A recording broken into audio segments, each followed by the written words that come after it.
কইছি বাঁচলে বাঁচক মরে গেলে জাগা ওন কি করে মতলাতে বুঝাতে আমি পারাম। এত কষ্টতে মানুষ বাস করে ভাই, বিশ্বাস করেন দেহে আমার খুব আফসোস লাগতেছে আজকে।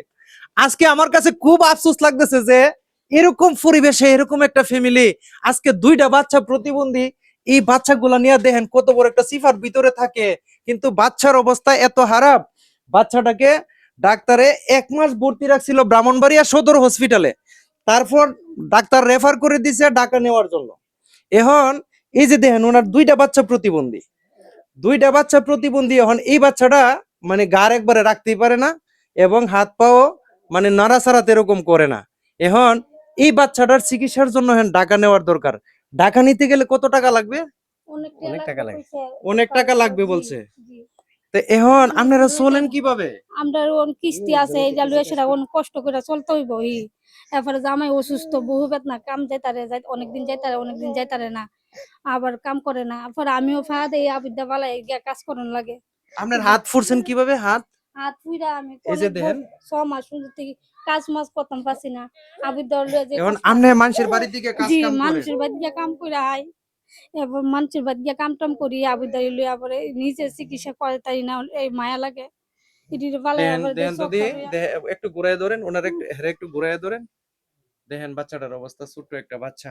আজকে হয়তো ঢাকা নিলে হয়তো উন্নত চিকিৎসা করলে একটু ভালো হবে, কিন্তু আপনার কি হয়? আমার একটা মেয়ে। আপনার মেয়ে? জি। এটা আপনার ছেলে? আমার ছেলে, বড় ছেলে। ইলার বয়স কত হইছে? দেখি তোমার হাতরি, তোমার কি দুনো হাত সমস্যা?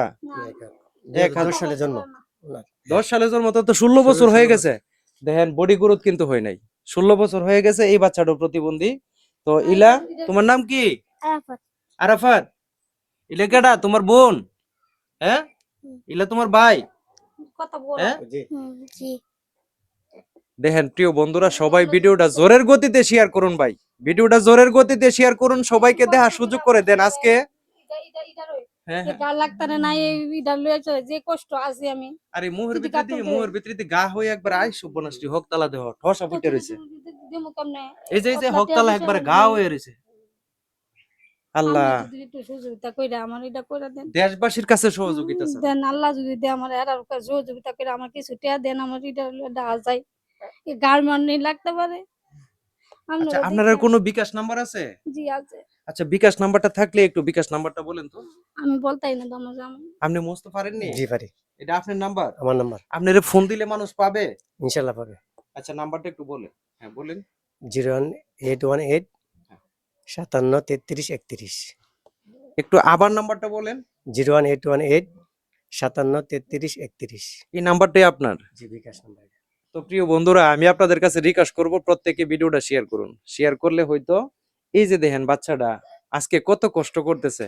আজকে মা বাবা তো পারতেছে না ভাই ফালাই দিত, মা বাবা তো ছেলে সন্তান বাদ দিয়ে দিতে পারে না ভাই। আজকে দেখেন যত কষ্ট তুই তা হোক, আপনি এমনি কি করেন? আমি মানুষের জমিতে কাজ করি। মানুষের জমিতে কাজ করেন। তো এই অবস্থাতে কিন্তু উনি 6টা ফ্যামিলি নিয়ে চলতেছে, 6টা লোক ওনার ফ্যামিলিতে, 6 জন না? 6 জন মানুষ ওনারা চলতেছে, কিন্তু এখন বর্তমানে চিকিৎসার জন্য তার টাকার ব্যবস্থা করতে পারতেছে না। এখন একটু চিকিৎসার টাকার ব্যবস্থা করতে গেলে এখন চুলা বন্ধ হয়ে যাগা, এখন এই যে 1 মাস হসপিটালে রাখলেন, এই টাকা পয়সা কেমনে কিতা করছেন? সরকার থেকে কিছু দিছে আর বাড়ি করতে কে মানছেও জানি ফাতাবলিল্লাহ তা দিছে, এটা দিয়ে কোনো মতে চালাই নিছি। 1 মাস চালাই আনছিলেন?